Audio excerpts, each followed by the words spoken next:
ప్రియుడి కోసం మొగుడిని చంపింది మరో భార్య. ఇంట్లో బెడ్పై భర్త పడుకున్న సమయంలో ప్రియుడిని ఇంటికి పిలిపించి మరీ హత్య చేయించింది. భర్త శేఖర్ను ప్రియుడు హరీష్ గట్టిగా పట్టుకుంటే భార్య చిట్టి డంబెల్స్తో దాడి చేసి మరీ చంపేసింది. హైదరాబాద్ దిల్సుఖ్ నగర్ కోదండరామ్ నగర్లోని రోడ్ నెంబర్ 7లో ఈ ఘటన చోటు చేసుకుంది. తన భర్త నిద్రలోనే చనిపోయాడంటూ పోలీసులకు ఫిర్యాదు చేసింది. పెదాలపై గాయాలుండడంతో అనుమానం వచ్చింది. పోలీసుల విచారణలో హత్య చేసినట్లుగా భార్య ఒప్పుకుంది. స్థానికంగా ఉండే హరీష్తో చిట్టికి వివాహేతర సంబంధం ఉంది. చాలాసార్లు భార్య చిట్టికి వార్నింగ్ ఇచ్చాడు భర్త శేఖర్. దీంతో భర్తను చంపాలని ప్లాన్ చేసింది చిట్టి. ఇక ఈ నేపథ్యంలోనే ఈ హత్య జరిగిందని తెలుస్తుంది.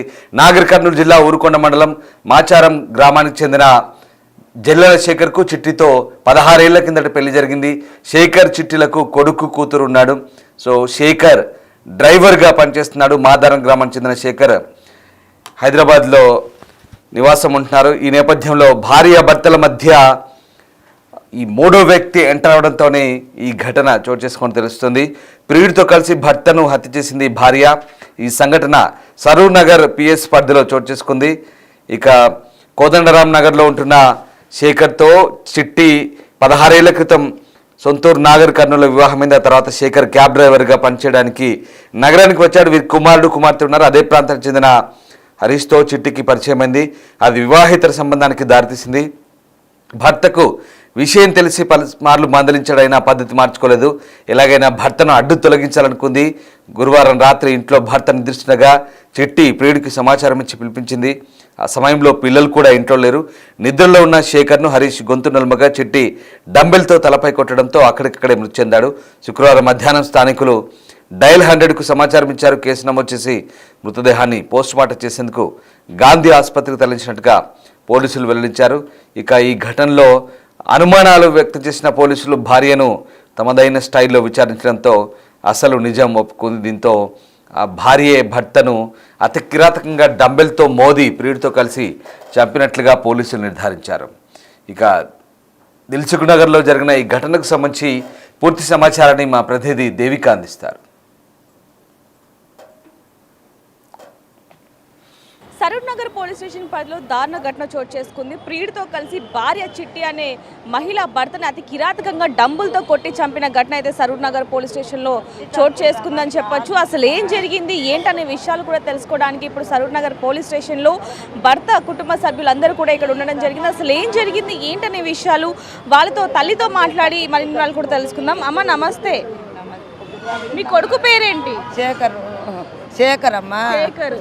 చిట్టితో ఎప్పుడు పెళ్ళయింది? చిట్టితో ఎన్నడో చాలా దినాలే. పిల్ల పెద్ద మంచి అయ్యి గుడక 3 సంవత్సరాలు అవుతుంది. పిల్ల పెద్ద మంచి అయ్యి గుడక 18 ఏళ్ళు అవుతుంది. పిల్లకు 16 ఏళ్ళు ఉండవి. వాళ్ళు ఇప్పుడు సారోళ్ళు ఎందుకు అక్కనైతా శేఖర్ వాళ్ళ అక్కని దానికి దానికి వదిలేని ఇప్పుడు చంపిన దానికి అది ఎవరితో ఉంచుకున్నారేం పనిచేయరు.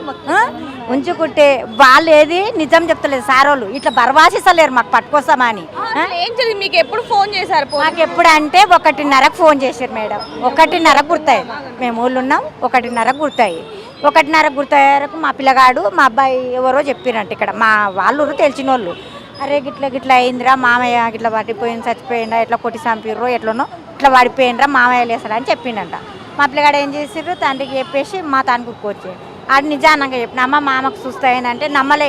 మామకి ఎందుకు చూస్తా అవుతుందిరా, మొన్ననే వచ్చిండు, వారం రోజులు లేదు. చివరిసారిగా మా తానికి వచ్చి ఒక వారం అవుతుంది. వారముల్లా మేము ఇంతవరకు చూడలేదు. ఇప్పుడు ఒకటి అలా పట్టుకోవాలి, చూడాలి మమ్మల్ని అంతే. అమ్మ ఇప్పుడు మీరు ఎందుకు ఇక్కడ ధర్నా చేస్తున్నారు? అంటే ఏం కావాలి మీకు? మాకు ఇంటి పక్కల వాళ్ళని పట్టుకురావాలి. వాడు చెప్పు మరి నా కోడలు ఎప్పుడు కాలే. అన్నల దమ్ములకు గొడవలు ఏం కాలే. ఇంకా తెలియదు. నేను ఊళ్ళో ఉంటామా ఏం చెప్పు. 1 గంటకి వెయ్యాలనే తెలిసి మేము ఊళ్ళో వస్తాము. ఏమో మేము పోలీసులు తానుకోలే. పిన్గా కాడికి పోయి చూసి వచ్చినాము. పోస్ట్ మార్క్ చేస్తారని చూసి వచ్చినాము. ఈమె నా కోడలు. అసలు అంటే మొగుడు పిల్లలకి ఇద్దరికి ఏమైనా గొడవలు ఉండేవా? చిట్టికి ఉన్నాయంట. ఎలాంటి అంటే ఇక గిట్లనే వాడు ఇట్లా తిరుగుతుంది లంగాది అన్నట్టు అయిపోయింది. చెప్పు తింటలేడు అన్నట్టు అనుకున్నారేమో కానీ మా వరకు రాలే మేడం. మా వరకు రాలే. ఇంకా భార్య భర్తల జోలి కదా, ఎవరు పోతారు అన్నట్టు కొంచెం. చిట్టి మీద ఎప్పుడు మాట్లాడింది? ఆ చిట్టి నాతోటే మాట్లాడాలి, మాకు తెలియనే తెలియదు. 3 నెలలు 4 నెలలు అవుతుంది, ఆ చిట్టి నాకు తెలియనే తెలియదు. మా తమ్ముడు మాట్లాడినంత వరకే మాతోటి. ఆ పిల్లని బాగా చూసుకునే వాళ్ళ? బాగా చూసుకున్నాం. ఎక్కడమ్మా మీ ఊరు? ఎక్కడ? ఎల్లికల్ కల్వకుర్తి. కల్వకుర్తి. వీళ్ళెక్కడ ఉంటారు? ఈడనే ఉంటారు. ఇవన్నీ చూస్తుందనే పిల్ల నాస్టార్ చేసింది. పిల్ల ఎక్కడ ఉందమ్మా? ఆచార్య గురుకుల అంటే పిల్లని కూడా గురుకుల్లోనే ఉంచి మరి చిట్టి అనే మహిళ ఈ విధంగా చేయడం అనేది అమానుషం అని చెప్పొచ్చు. ఒకసారిగా చూస్తున్నాం మనం ఇక్కడ. కొంతమంది కూడా మాట్లాడదాం. చెప్పండి అమ్మా. గురుకులు వేసింది, ఇవన్నీ చూస్తుందని పిల్లని. పిల్లగాడు 8, పిల్ల 10, ఇంకా 2 ఏళ్ళు అయితే 18 ఏళ్ళు పిల్లకు. పిల్ల అన్ని చూస్తుందని చేసింది. దాని మాకైతే న్యాయం కావాలమ్మా. అంటే అమ్మ మీకు ఎప్పుడు తెలుస్తుంది అసలు? పోలీసులు ఏమంటున్నారు? పోలీసులు వచ్చిండ్రు, అన్ని చూసిర్రు, ఎంక్వైరీ చేసిర్రు. ఫోన్ లేదన్నది, ఫోన్ దొరికింది ఇంట్లోనే. డబ్బులతో కొట్టిందమ్మా. మీరు చూసారా? శేఖర్ లేదమ్మా, చచ్చినాక వచ్చినవే. దానికి అన్ని తెలుసు. దాన్ని పడితేనే వస్తుంది. దాన్ని పట్టాలి, దాన్ని పడితేనే అన్ని తెలుసు. అందులో చూడొచ్చు, పోలీసులకు ఎప్పుడైతే ఈ విషయం తెలిసిందో అప్పుడే చిట్టిని కూడా అరెస్ట్ చేయడం జరిగింది. ప్రస్తుతానికైతే మనం ఇక్కడ సరూర్ నగర్ పోలీస్ స్టేషన్ కింద అయితే వాళ్ళు ఇక్కడ ధర్నా చేస్తున్న పరిస్థితి కనిపిస్తుంది. ఒక్కసారి వాళ్ళతో మాట్లాడి మరిన్ని వివరాలు కూడా ఒకసారి కనుక్కునే ప్రయత్నం చేద్దాం. కానీ అంటే 18 ఏళ్ల కూతురు ఉన్నప్పటికీ కూడా చిట్టి అనే ఆ మహిళ తల్లి మరొక వ్యక్తితో అక్రమ సంబంధం పెట్టుకొని భర్త అడ్డుగా ఉన్నాడని చెప్పి భర్తని అతి కిరాతకంగా డంబులతో కొట్టడం అనేది అసలు ఎంత అమానుషం అనేది కూడా ఇక్కడ మనకు కనిపిస్తుంది. ప్రస్తుతానికైతే సరూర్ నగర్ పోలీస్ స్టేషన్లో అయితే వీళ్ళు ఇక్కడ ధర్నా చేస్తున్న పరిస్థితి. పోలీస్ స్టేషన్ లోపల చిట్టి అలాగే తన ప్రియుడు కూడా ఉన్నట్టుగా అయితే తెలుస్తుందని చెప్పొచ్చు. ఇప్పుడు చిట్టి ఇక్కడే ఉంది. చిట్టిని కనుక మాకు అప్పగించండి, మేము వాళ్ళని బుద్ధి చెప్తాము, ఇక్కడే చంపేస్తాము, అదే డబ్బులతో వాళ్ళని చంపేస్తాము అంటూ కూడా కుటుంబ సభ్యులు ఇక్కడ చెప్తున్న పరిస్థితి కనిపిస్తుంది. మాకు న్యాయం కావాలి, ఎలాగైనా సరే మీరు ఏం చేస్తారో తెలియదు, మాకైతే న్యాయం కావాలి అంటూ కూడా పోలీసులతో మాట్లాడుతున్న పరిస్థితి కూడా మనం చూస్తున్నాం. ఒక్కసారి మరికొంతమంది మనతో పాటు వాళ్ళతో అమ్మ మీరు ఏమవుతారమ్మా? నేను శేఖర్ వాళ్ళ వదినానండి. శేఖర్ వాళ్ళ వదిన. అమ్మ మీకు ఎప్పుడు తెలిసింది? మాకు 12:30 అట్లా తెలిసింది. 12:30కి తెలిసింది. అసలు ఏంటమ్మా అంటే వీళ్ళిద్దరికి ఏమైనా గొడవలు ఉన్నాయా? ఇంతకుముందు ఎప్పుడైనా ప్రియుడు విషయం? ఇది pure FIR case madam, pure FIR case. క్లియర్గా తెలుస్తుంది. ఎఫ్ఐఆర్ పెట్టుకుంది తను. ఆ పర్సన్ని తీసుకొచ్చి నైట్ 2 o'clockకి చేయించింది అనమాట, మర్డర్ చేయించింది. మార్నింగ్ యథావిధిగా తన వర్క్కి వెళ్ళింది, వచ్చింది, మాకు 12కి ఇన్ఫార్మ్ చేసింది. ఎవరు చెప్పారమ్మా మీకు? మాకు మా రిలేషన్ వాళ్ళు అక్కడ దగ్గరలో ఉంటారు, మా ఆడపడుచు వాళ్ళ బాబు ఉంటారు. తను చెప్పారు, తనకు ఎవరో చెప్పారంట. తను మాకు ఈమె ఇన్ఫార్మ్ చేయలేదు. మార్నింగ్ నుంచి ఒక మనిషి నిద్ర లేవకపోతే తను చెప్పాలా లేదా? మార్నింగ్ నుంచి ఒక మనిషి నిద్ర లేవట్లేడంటే ఏంటి మ్యాటర్ అని చెప్పాలి కదా, రిలేషన్కి ఇన్ఫార్మ్ చేయాలి కదా. నువ్వు చేయకుండా 2 o'clockకి డైరెక్ట్ చనిపోయాడంటే మాకు ఎట్లా తెలుస్తుంది? చూడొచ్చు, ఇక్కడ చూస్తే చనిపోయాడన్న విషయం కూడా క్లారిటీగా చెప్పకుండా, తను చెప్పకుండా వేరే వాళ్ళ ద్వారా తెలియడం అనేది కూడా మనం ఇక్కడ చూస్తున్నామని చెప్పొచ్చు. ప్రస్తుతానికి ఇక్కడ వీళ్ళందరూ కూడా ధర్నా చేస్తున్న పరిస్థితి కనిపిస్తుంది. ఒక్కసారి మరిన్ని వివరాలు కూడా పూర్తిగా కనుక్కుందాం. అమ్మ మీకు వేరే వాళ్ళు చెప్పడం జరిగింది? వేరే వాళ్ళే చెప్పారు. అంటే ఎలా రియాక్ట్ అయ్యారు? వచ్చేసరికి ఎలాంటి? అసలు తను ఒక 3 మనుషులు పట్టుకున్నా వదిలించుకొని వెళ్ళిపోయేంత గట్టితనం అతను. డ్రింక్ చేస్తాడు, బట్ ఎంత డ్రింక్ చేసినా స్టేబుల్గా ఉంటాడు తను. కానీ ఇట్లాంటి సిచ్యువేషన్ ఎప్పుడు రాలేదు. బట్ అది 2 days నుంచి ప్లాన్ చేసుకొని ఈ పని చేసిందాము. ఎవరమ్మా అక్రమ సంబంధం పెట్టుకున్న వ్యక్తి? ఎవరు? ఏమన్నా తెలియదు మేడం, వాడెవడో తెలీదు, వాడు ఎక్కడి నుంచి వచ్చిండో తెలియదు. వాడు పిఎన్టీ కాలనీలో ఉంటాడంట. వాని పేరు వచ్చేసి ఏదో పేరు అన్నారు, హరీష్. వాని పేరు వచ్చేసి హరీష్. వాడు మంగళోడు, వాడికి పెళ్లి కాలేదు. వాడు మంగళోడు. ఆ పర్సన్ ఇక్కడికి రావాలి ఇప్పుడు. బట్ పోలీసులకి అతనుండే కాలనీ పేరు తెలిసినప్పుడు డైరెక్ట్ అక్కడికి వెళ్ళాలి కదా, వెళ్ళి ఎంక్వైరీ చేస్తేనే కదా తెలిసేది. లోపల ఎవరో లాయర్ మాట్లాడారంటే రేపు మార్నింగ్ 10 o'clockకి మేము పర్సన్ని సబ్మిట్ చేస్తామని చెప్పారు.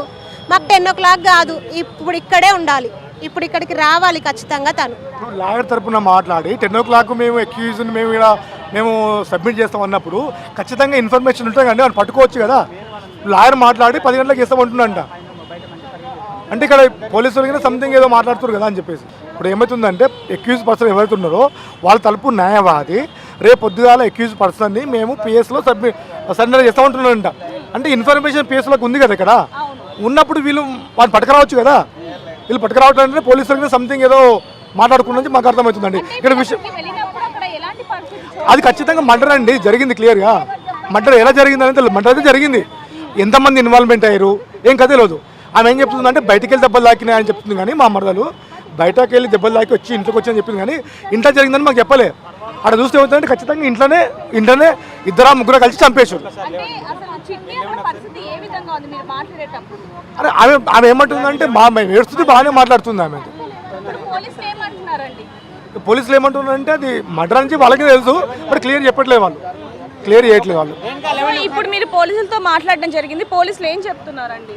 వాళ్ళు ఏం చెప్తున్నారంటే మేము మా ప్రయత్నం మేము చేస్తున్నాము, మేము ఖచ్చితంగా మీకు న్యాయం చేయడానికనే చూస్తున్నాము, మేము వాళ్ళ కోసం ఎంక్వైరీ చేస్తున్నాము, మేము మా డ్యూటీ మనం చేసుకొని ఇవ్వండి, మేము ఖచ్చితంగా మీకు న్యాయం చేస్తాము. ఎవరైనా ఈ పర్సన్ అనేది మేము చెప్తేనే కదా మీకు తెలిసింది, మేము చేయకపోతే మీకు ఎట్లా తెలుస్తుంది, మేము చేసినాం ఎవరనేది తెలుస్తుంది కాబట్టి మేము చిట్టినే చంపింది అని చెప్పి ఎలా నిర్ధారించారు అసలు? ఆమెనే చెప్పిందంట వాళ్ళకు, ఏమని చెప్పిందండి? ఆమెనే చెప్పిందంట నేను ఇంకొక పర్సన్ పిలుచుకున్నా, మేమే చేసినామని చెప్పేసిందంట వాళ్ళకు.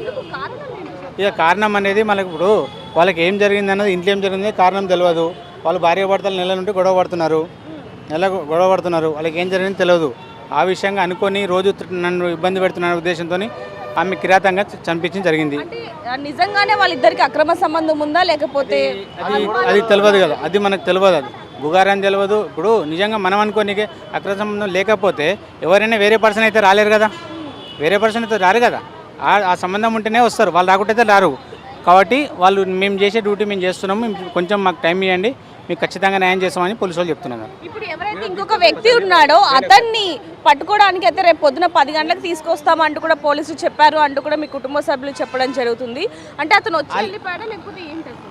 అతను చెప్పలేదు, ఎవరు మాకు పూర్తి ఇన్ఫర్మేషన్ లేదు. వాళ్ళకైనా వాళ్ళు ఏమన్నారంటే మేము డ్యూటీ చేయకపోతే మాకు ఎట్లా తెలుస్తుంది, మేము డ్యూటీ చేస్తున్నాం కాబట్టి పలానా పర్సన్ అని చెప్పి మాకు పేరు తెలిసింది కాబట్టి మేము ఆయన ఖచ్చితంగా పట్టుకొచ్చి మీకు న్యాయం చేస్తామని చెప్తున్నారు. అంటే ఇప్పుడు ఆమెను ఎలా శిక్షించాలి అంటారు? ఇక శిక్షించంటే ఆమె శిక్ష కంటే ముందు పిల్లలకు న్యాయం జరగాలి. అది ఏం చేస్తారనేది ఇద్దరు పిల్లలు. ఎలాంటి న్యాయం కావాలి అంటారు? ఎందుకంటే ఇప్పుడు ఏమో శేఖర్ చనిపోవడం జరిగింది, తన తల్లి ఏమో పోలీస్ స్టేషన్లో ఉంది కాబట్టి అసలు ఎలాంటి న్యాయం కావాలి అంటారు? ఇప్పుడు తండ్రి లేడు, తల్లి జైలు పాలైంది, ఎందుకు అది ఎవరైతే చంపిండో ఆమె చెప్తున్నది అదర్ పర్సన్ అని చెప్తున్నారు. అదర్ పర్సన్ ఎవరనేది మాకు తెలియదు. అతన్ని శిక్షించి వీళ్ళకి ఏం న్యాయం చేస్తారో వాళ్ళ ద్వారా న్యాయం చేయించాలి మాకు. చూడొచ్చు ఎవరైతే వేరొక వ్యక్తి ఉన్నాడో అతను ఎవరో కూడా మాకు తెలీదు అంటూ కూడా వీళ్ళు చెప్పడం జరుగుతుంది. కానీ శేఖర్ వాళ్ళ వదిన మాత్రం లేదు, అతను మాకు తెలుసు, అంటే అతను ఒక మంగళోడు అంటూ కూడా తను చెప్తున్న పరిస్థితి అని చెప్పొచ్చు. కానీ అతని ద్వారానే ఇదంతా కూడా చేసింది అంటూ కూడా వీళ్ళు చెప్తున్న పరిస్థితి అని చెప్పొచ్చు. లోపలైతే పోలీస్ స్టేషన్ లోపల ఇప్పుడైతే చిట్టి ఉంది, మరి తను పోలీసులకు ఏం వివరాలు చెప్తుంది ఏంటనే విషయాలు కూడా తెలియాల్సి ఉందని చెప్పొచ్చు. మరి ఎవరి ద్వారా అయితే ఈ హత్య చేసిందో, ఎవరి కోసం అయితే చేసిందో వాళ్ళు మాత్రం రేపు పొద్దున 10 గంటలకి ఇక్కడ ఉంటారు అంటూ కూడా పోలీసులు చెప్పడం జరుగుతుంది. కానీ వీళ్ళు మాత్రం వాళ్ళు ఇప్పుడే రావాలి, అంటే ఎవరైతే హత్య చేయించారో, ఎవరితో అయితే సహాయం తీసుకుందో ఆ వ్యక్తి ఇప్పుడు ఇక్కడికి రావాలి అంటూ కూడా వీళ్ళు వాపోతున్న పరిస్థితి కనిపిస్తుంది. ఇక్కడ చూడొచ్చు ప్రస్తుతానికైతే కుటుంబ సభ్యులందరూ కూడా ఇక్కడ నించొని ఆ వ్యక్తిని పిలిపించాలి అంటూ కూడా ఇక్కడ నించొని పోలీసులను అయితే వేడుకుంటున్న పరిస్థితి కనిపిస్తుంది. ఒక్కసారి ఆ తల్లితో మాట్లాడే ప్రయత్నం కూడా చేద్దాం. అమ్మ, ఇప్పుడు ఆ వ్యక్తి రావాలా ఇక్కడికి? రావాలి అమ్మా, రావాలి, తప్పనిసరి రావాలి. వ్యక్తి ఎవరు? ఇంకొక పర్సన్ ఎవరు? ఇంకా ఆయన ఎవరో మాకు తెలియదు బిడ్డ, మేము ఊళ్ళో ఉంటే మాకు తెలియదు బిడ్డ, ఆమె అయితే రావాలి ఇక్కడికి. అంటే మొగుడు పిల్లలకి గొడవలు అయ్యాయని మీకు ఎప్పుడైనా చెప్పాడా మీ కొడుకు శేఖర్? 2 ఏళ్ళు చెప్పిండు, గొడవ అయింది. మా ఇంటికి వస్తే మేము మళ్ళా ముసళ్ళు నా కోడలు తోలిచ్చినాము. ఎందుకు గొడవ అయిందంటే ఇంకా వాడు ఎక్కడో డ్యూటీకి ఓ రాత్రి పోయేది, ఓ రాత్రి వచ్చేది, జరంలో గొడవ జరిగింది ఇద్దరు ఆల్మోగనికి. ఆయన ఎప్పుడో ఏదో చూసిండు, అది చూసి అది చేసిండు. ఎప్పుడైనా మీ కొడుకు చెప్పాడా అంటే చిట్టి ఇలా వేరే వాళ్ళతో ఫోన్ మాట్లాడుతుంది లేకపోతే వేరే వాళ్ళని కలిసి చెప్పాడా? చెప్పిండు. ఏమని చెప్పాడు? పిల్ల ఉన్నది, పిల్ల చెప్పింది. ఇట్లా అవుతుంది ఇట్లా చేస్తుంది, నేను ఏం కలగాను, ఏం చేయగలను, నేను 2 రోజులకు నాడుస్తా, 3 రోజులకు నాడుస్తున్నా, నా తలకాయ కింద పడేటట్టు ఇట్లా చేస్తుంది, ఏం చేయాలి, మీరు ఊళ్ళరా, నేను ఈడ మరి నా పరిస్థితి ఎందుకు ఇట్లా చెప్తుందని అన్ని ఊర్లోకి దోలుకొస్తే ఊళ్ళో సమాధానం చెప్పినాం. అట్లా కావద్దు, ఇట్లా కావద్దు, నీకు ఎదిగిన పిల్ల అయింది, పెద్ద మంచి అయిన పిల్ల ఉంది, ఒక్కసారి మనకు ఆస్తులు ఆవుదానే లేవు, 2 రెక్కలు కొట్టుకుంటే బతుకుతాము, చేస్తాము, నువ్వు అట్లా చేయొద్దు, ఇట్లా చేయొద్దు అని చెప్పినాం.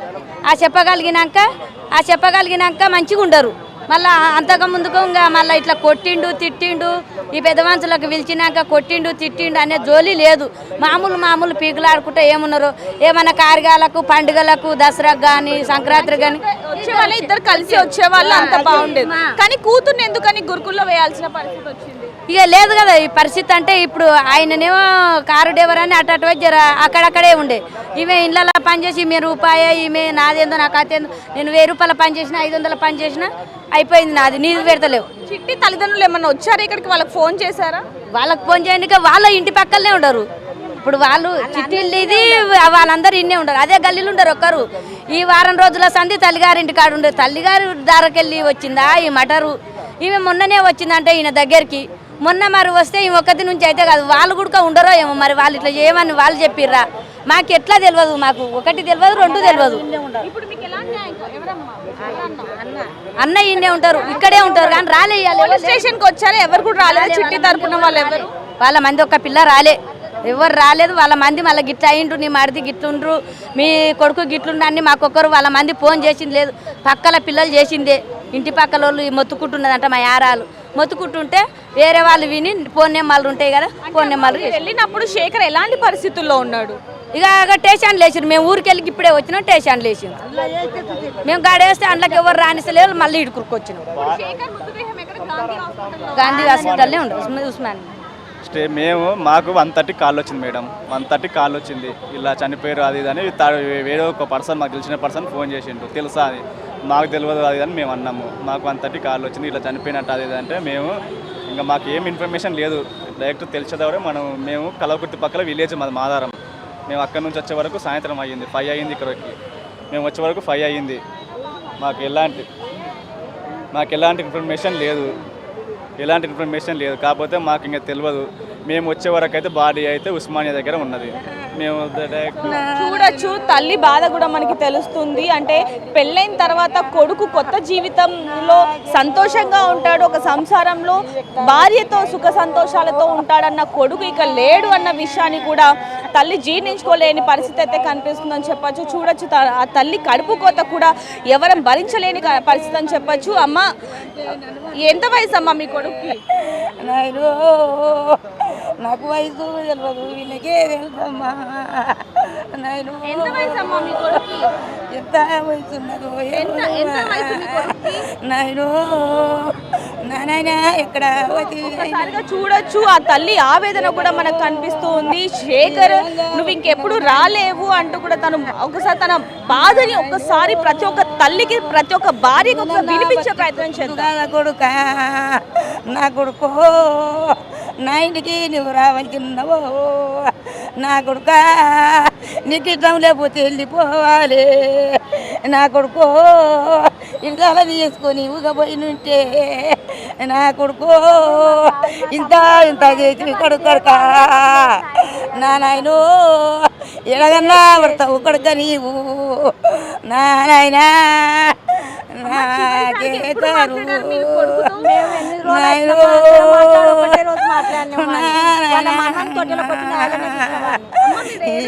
ఉండవు కొడుకో.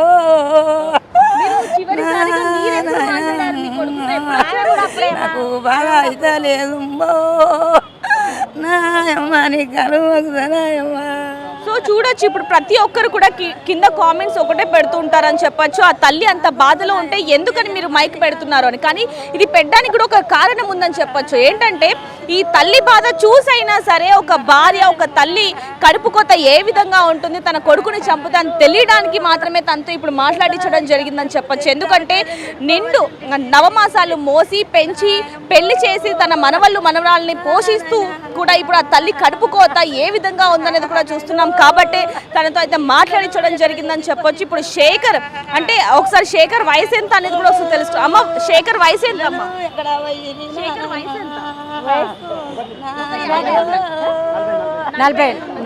40 ఏళ్ళ కొడుకు నిర్జీవంగా పడి అసలు ఆ మృతదేహాన్ని కూడా చూసి ఆ తల్లి ఎంత రోధిస్తుంది అనేది కూడా చూస్తున్నామని చెప్పొచ్చు. ప్రస్తుతానికైతే పోస్ట్ మార్టంకి అయితే హాస్పిటల్కి తరలించడం జరిగింది. కుటుంబ సభ్యులు మాత్రం రోధిస్తున్న పరిస్థితి కనిపిస్తుంది ఒక్కసారిగా. ఎందుకంటే 10 రోజుల క్రితమే మాతో మాట్లాడడం జరిగింది. మరి ఇంతలోనే ఇలాంటి ఘటన చోటు చేసుకోవడంతో మాకేం చేయాలో కూడా అర్థం కావట్లేదు అంటూ కూడా ఒక వైపు నుంచి కుటుంబ సభ్యులు రోధిస్తున్న పరిస్థితి ఇక్కడ మనకు కనిపిస్తుందని చెప్పొచ్చు. అదే విధంగా చూసుకుంటే మాకు న్యాయం కావాలి. ఎందుకంటే ఒక పెళ్లి చేసిన తర్వాత భార్య చేతిలో పెడతాము, కానీ ఆ భార్యనే ఇప్పుడు తనకి మృతువులా మారి యముల్లా మారి తన ప్రాణాలు తీసింది అంటూ కూడా వీళ్ళు రోడ్ తీస్తున్న పరిస్థితి అని చెప్పొచ్చు. మళ్ళీ పిల్లల పరిస్థితి ఏ విధంగా ఉంటుందో కూడా తెలియని పరిస్థితి అని చెప్పొచ్చు. ఎందుకంటే పిల్లలిద్దరినీ కూడా గురుకుల్లో ఉంచేసి భార్య ఇక్కడ చెయ్యకూడని పనులన్నీ కూడా చేస్తుంది అంటూ కూడా కుటుంబ సభ్యులు చెప్తున్న పరిస్థితి అని చెప్పొచ్చు. ఏదైనప్పటికీ మరి వీళ్ళకి ఎటువంటి న్యాయం జరుగుతుందనేది కూడా వేచి చూద్దాం. అలాగే సరూర్ నగర్ పోలీస్ స్టేషన్లో మాత్రం చిట్టి ఇప్పుడు లోపల ఉంది. పోలీసులు తనని విచారణ చేస్తూ ఉన్నారు. మరి ఈ విచారణలో ఎలాంటి నిజాలు తెలుస్తాయనేది కూడా వేచి చూడాల్సిన సమయం అయితే ఉందని చెప్పొచ్చు. మరిన్ని వార్తల కోసం చూస్తూనే ఉండండి బిగ్ టీవీ. కెమెరామ్యాన్ వేణుతో రిపోర్టర్ దేవిక, సరూర్ నగర్.